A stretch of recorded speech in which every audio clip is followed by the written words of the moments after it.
Salut Jack, comment tu vas? Ça ne va pas du tout. Oh là là, qu'est-ce qui t'arrive? Eh bien voilà, j'ai envie de faire l'effort aujourd'hui, Gigi, de te dire comment je me sens, parce que je sais que tu aimes bien ça. Et donc voilà, moi aujourd'hui je me sens trahie et humiliée, parce que mon meilleur ami est allé raconter un truc que je lui avais dit de pas dire, et il l'a fait exprès. Ah, Jack, je suis très reconnaissante que tu fasses l'effort de me partager tes émotions et ton ressenti.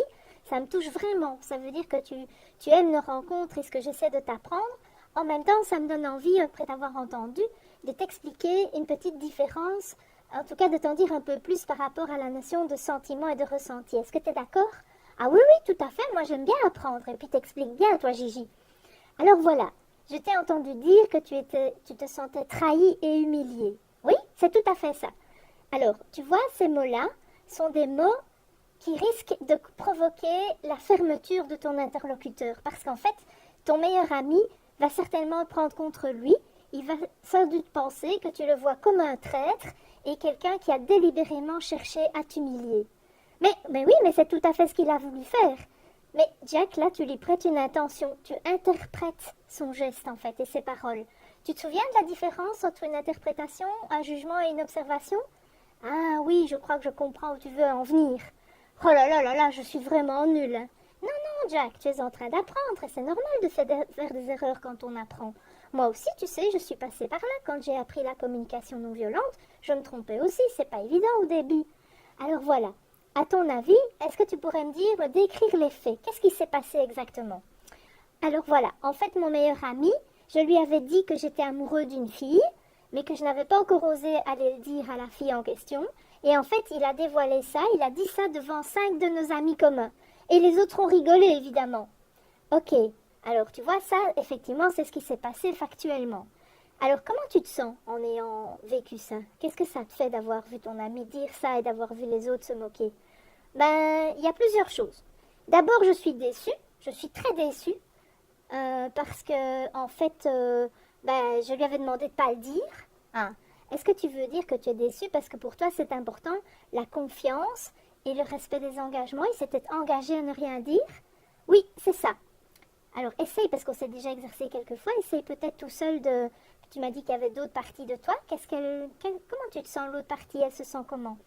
Ben, il y a une autre partie de moi qui est furieuse, en fait. Je suis furieux parce qu'en fait, il risque en plus de me casser mon cou. Si jamais la fille l'entend, maintenant qu'ils sont 5 à le savoir, peut-être que ça va revenir à ses oreilles et ça va casser mon cou. Ah, donc tu es furieux, mais tu es surtout inquiet. Tu aurais besoin de confiance et de sécurité, c'est ça? Oui, c'est tout à fait ça. Et dis-moi si je me trompe, mais moi je crois percevoir aussi qu'il y a une part de toi peut-être qui aimerait aller à son rythme, pouvoir prendre le temps de le dire au moment où c'est le bon moment pour toi, sans être un peu mis sous pression comme ça par tes copains, c'est ça? Oui, c'est ça.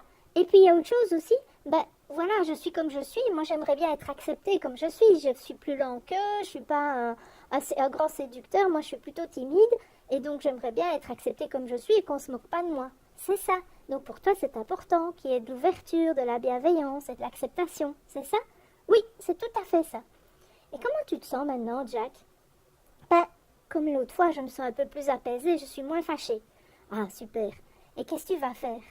Ben, je vais peut-être aller trouver mon ami et lui dire ce que je vis.